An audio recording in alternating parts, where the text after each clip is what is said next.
you guys doing? Fine. Please follow, subscribe. माझ्या लक्षातूनच गेला, अशी कशी विसरू शकते यार मी. तिखट नाहीये? नाही लागत तुला तिखट? अरे बापरे, चीज फुल. थांब जरा 1 minute.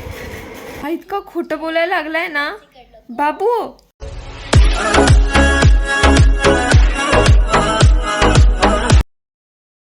Hello guys, good morning, welcome back to my channel. So आजचा ब्लॉग चालू केला आहे मी कॉफीसोबत. सकाळी सकाळी कॉफी पिते आहे.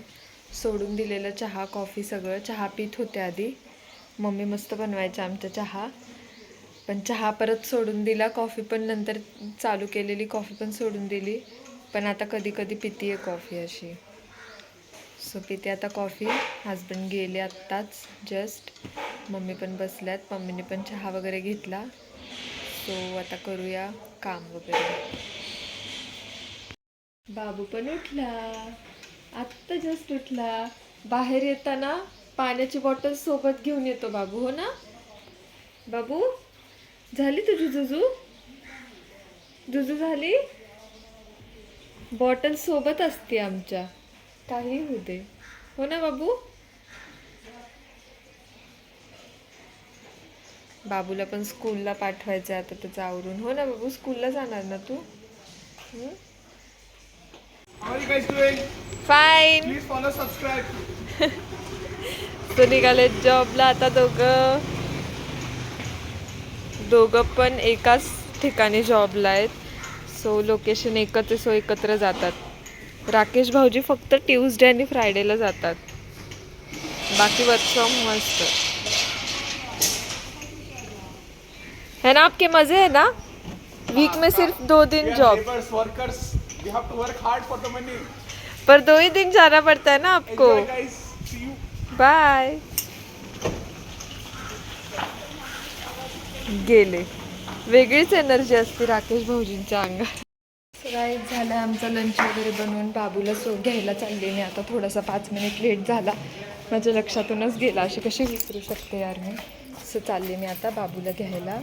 गाडी काढते आणि निघते. चलो बाय. बसले मी लंच करायला आता. लंचमध्ये आहे वांग्याची भाजी आणि चपाती. आणि बाबू इथे बसलाय खेळत. बाबू खातोय ऑमलेट आणि चपाती, हो ना बाबू? बाबू स्कूलमधून आलाय बाबू, हो ना? नाही बोलत. खूप झोप वगैरे झाली गाईज. उठलोय आत्ता मी आणि बाबू झोपलो होतं. सो आज मी बनवतीये सँडविचचाच प्रकार आहे. म्हणजे ते आलू आणि ब्रेड ते सगळं सँडविचसारखं भरून स्टफिंग वगैरे करून, चीज स्टफ वगैरे करून ते सगळं डीप फ्राय करणार आहे. सो चला मी दाखवते तुम्हाला रेसिपी त्याची. गाईज हे बघा, हा काय खातोय, हे शेव आणि हे सगळं फरसाण. इतकं तिखट आहे हे, मलाच असं झालंय तिखट लागलंय. बाबू तू कसा काय खातो एवढं तिखट? त्यांनी पहिलं संपवलं आणि आता दुसऱ्यांदा मागायला आला परत. बाबू तिखट नाही आहे? नाही लागत तुला तिखट? मला तिखट लागलं बाबू, मला तिखट लागलं. तिखट आहे, नको खाऊ, नको खाऊ. कसं खाऊ शकतो बाबू तू एवढं तिखट हे? बाबू मग चपाती भाजी पण खात जा ना थोडी, प्लीज प्लीज प्लीज. आता हे पोटॅटो मॅश केलेत. आता यामध्ये आपण टाकूया, सॉरी त्याला आलू लागलाय थोडासा.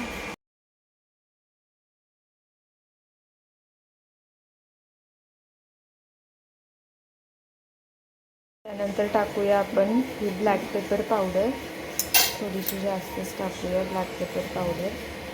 त्यानंतर रेड चिली पावडर ही खूप कमी आहे, आपण अजून टाकूया. तुम्ही ग्रीन चिली पण टाकू शकता थोडीशी चॉप करून, पण मी नाही टाकत कारण आमच्या इथे ते बाबू वगैरे पण आहे खायला आणि कुणाला आवडत पण नाही ग्रीन चिली अशी टाकलेली. सो मी नाही टाकत आहे ग्रीन चिली. त्यानंतर यामध्ये येणार आहे सॉल्ट, नमक टाकूया आपण यामध्ये थोडं, त्याला नमक. त्यानंतर मी ऑनियन चॉप करून ठेवला होता ते टाकूया आपण यामध्ये असं. थोडेसे कोरिएंडर लीव्स टाकूया आणि हे सगळं मिक्स करू सगळं. गाईज मी आता ह्याची स्लरी बनवून ठेवली आहे. मैदा टाकला आहे, कॉर्नफ्लॉवर आहे, चिली फ्लेक्स, ओरिगॅनो आणि थोडंसं मीठ टाकलं आहे. तर ही स्लरी हे बघा, हे आहे आता ब्रेड. आता इथे आपण हे असं साईड्सला असं आलू असं स्टफ करून घेऊया. वरच पूर्ण केलं तरी चालेल, आपण डबल करून लावू ह्याला. असं आलू स्टफ करू पूर्ण, वन साईडला करूया.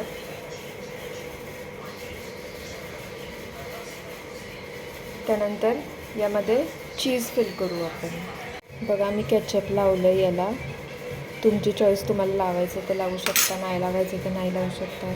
मग आपण हे कवर करून घेऊयात असे साईड्स आणि हे असं कट करूया.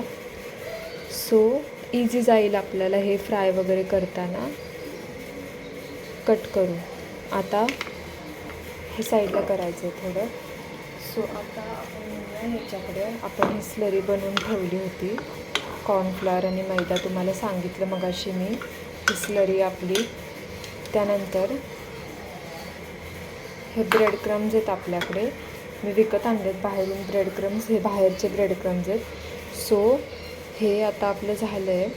हे आपण आहे ना पूर्ण असं स्टिक करून घ्यायचं आहे. थोडंसं स्लरी लावून तुम्ही स्टिक करू शकता याला पूर्ण असं, किंवा डायरेक्ट डिप करून पण तुम्ही फ्राय करू शकता. पूर्ण करूया आपण. सो गाईज, ते ॲक्च्युली काय करायचं होतं त्या ब्रेडचं मी दाखवलं नाही व्हिडिओमध्ये तुम्हाला, कारण खूपच इथे मेसी झालं होतं. सो ते ब्रेड आहे ना आपण लाटून घेऊ. लाटण्याने ते फ्लॅट करून घ्यायचे, पूर्ण साईड्स काढून त्याचे फ्लॅट करून घ्या. एका कॉर्नरमध्ये ते जे बटाट्याचं आपण फिलिंग केलं आहे ते फिलिंग भरा एका साईडला. त्याच साईडला चीजवरती थोडंसं टाका, मोझरेला किंवा कोणतं पण चीज तुम्ही टाकताय ते एका साईडला टाका. आणि मग त्यानंतर ना साईड्सनी स्लरी लावा. स्लरी लावून ते पूर्ण स्टिक करून टाका एकमेकांना. आणि कॉर्नर्स पूर्ण ते स्टिक करा, ते स्लरीने होऊन जातं. आणि त्यानंतर ना मग स्लरीमध्ये ते डिप करा आणि ब्रेड क्रम्सनी कोट करा. सो मी दाखवते तुम्हाला आता कसं झालं आहे. मी थोडा वेळ ते डीप फ्रीझरमध्ये ठेवलं होतं थोडा वेळ. सो डीप फ्राय करताना म्हणजे ते क्रिस्पीनेस येतो एक, आणि ते जे ब्रेड क्रम्सचं कोटिंग असतं ते तेलात आपण जेव्हा टाकतो ते निघत पण नाही, ते चिटकून राहतं ब्रेडला. सो त्यासाठी मी डीप फ्रीज करायला ठेवते. असं काही जर का मी बनवत असेल आलू कटलेट किंवा त्याला ब्रेड क्रम्सचं किंवा कोणतंही कोटिंग मी जर का देत असेल तर मी ते थोडा वेळ डीप फ्रीज करते, कारण त्याच्यामुळे ब्रेड क्रम्स सुटत नाही. कधी कधी आपण डीप फ्रीज करत नाहीत, ते आपण तसंच फ्राय करतो. सो ते ब्रेड क्रम्स सुटतात. मी खूप वेळा असा अनुभव घेतला आहे. सो माझ्या एक्सपिरियन्समुळं मी ते ठेवते फ्रीझरमध्ये. सो दाखवते तुम्हाला मी कसं झालं. बघा गाईज, असं शेप्स झालेत. आपला हा एकच शेप मी थोडासा हे केला, वेगळा केला, कारण थोडं हे होत नव्हतं. सो लक्षात येत नव्हतं कसं करायचं, पण झालं आता. सो आपण इथे तेल ठेवलं आहे मी गरम करायला. आता आपण हे करूया डीप फ्राय. बघूया कसं होतं आहे. माहीत नाही, मी फर्स्ट टाईम रेसिपी बनवते आहे. सो वर्क होईल का नाही मी तर ते तुम्हाला जेन्युइन रिव्ह्यू देते. काही रेसिपीचा मी दिलेला नाही आहे जेन्युइन रिव्ह्यू, कारण तसा टाईम भेटला नाही. पण याचा देईल मी रिव्ह्यू, कसं झालं आहे वगैरे बघू आपण. आणि most of the recipes me first टाईमच ट्राय केलं आणि डायरेक्ट व्हिडिओ काढला आहे. असं नाही की बाबा फेक आहे, मी पहिल्यांदा बनवलं आहे आणि परत दुसऱ्यांदा मी ट्राय केलं आहे. अशा काही रेसिपीज आहेत ज्या मी केल्यात पहिल्यांदासुद्धा. पण आता बघूया ही रेसिपी कशी बनते आपण. चला आपण आता करूया याला फ्राय. सो गाईज, झालं आपलं तेल गरम. आता हे हळूच असं सोडायचं आहे तेलामध्ये. पहिले एकच सोडू नाही ते दोन, बघू. सोडलं. थोडंसं तर कोटिंग निघतंच याचं. तुम्ही डीप फ्रीज केलं तरी पण थोडं कोटिंग निघतं. डीप फ्रीज ते ओव्हरनाईट ठेवलं पाहिजे, नाहीतर मग थोडंसं 2-3 तास तरी ठेवलं तरी चांगलं होतं. ओव्हरनाईट ठेवलं तर अजूनच बेस्ट रिझल्ट येतात. पण मला एवढा टाईम नव्हता आता, सो मी थोडा वेळ ठेवलं, एक अर्धा तास वगैरे ठेवला असेल. सो बघू आता आपण हे कसं होतं आहे. मीडियम फ्लेमवरती करायचं आहे तुम्हाला फ्राय. बघूया आपण.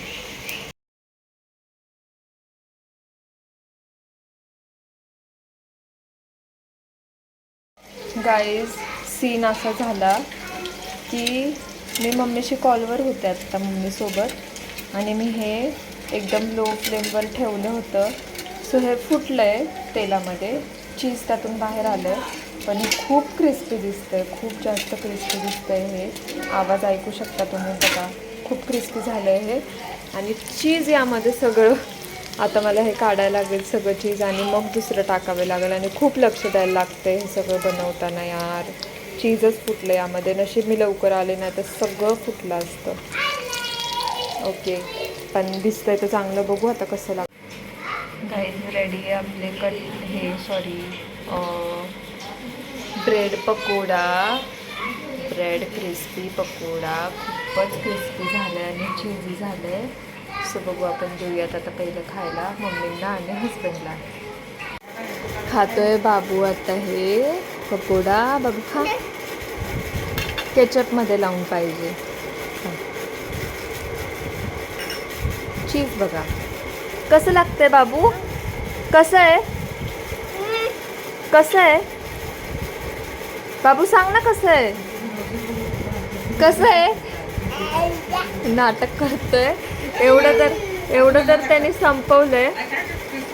कसं आहे बाबू सांग. बाबू धर, हे बघ ना लावलं. वाव, अरे बाबू, अरे बापरे, चीज फुल. थांब जरा 1 मिनिट, निघालं फायनली. थांब जरा, हां खात. गाईस झाला डिनर वगैरे. आणि जे मी पकोडे बनवलेले, पकोडे बनवले होते जे मी क्रिस्पी पकोडे, ब्रेड पकोडे, वॉटेवर काय असेल ते खूप जास्त क्रिस्पी झालेले आणि खूप छान झालेले. ते क्रिस्पनेसमुळं खूप छान लागत होतं. थोडंसं ऑइली, तर आपण ऑइल जास्त करून इग्नोर करतो, पण एअर फ्रायरमध्ये बनवलं ना तर अजून छान होईल. ऑइलमुळे थोडंसं हे झालं, बट ठीक आहे. बट ओव्हरऑल छान लागत होते बट पकोडे. तुम्ही पण ट्राय करून बघा एकदा. इझी पण आहे आणि लवकर पण बनतं आणि छान पण बनलं होतं. बाबूला पण आवडलं, हस्बंडला एवढं नाही आवडलं कारण त्यांनी ते ऑइली जरा अवॉइड करतात, सो त्यांना नाही आवडलं. मम्मींना तर ऑब्वियसली आवडलं, सगळ्यांना आवडलं असेल. सो बघूया आता, झाला डिनर वगैरे. आता हा व्लॉग आपण इथेच एंड करू. तुम्ही लाईक करा, शेअर करा, सबस्क्राईब करा, नक्की करा. Good night guys.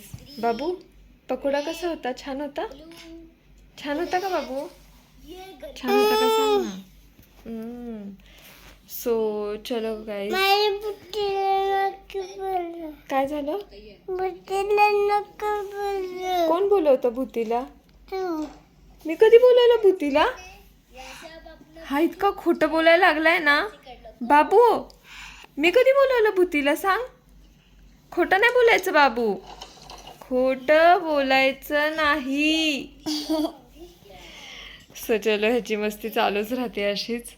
Good night guys, bye.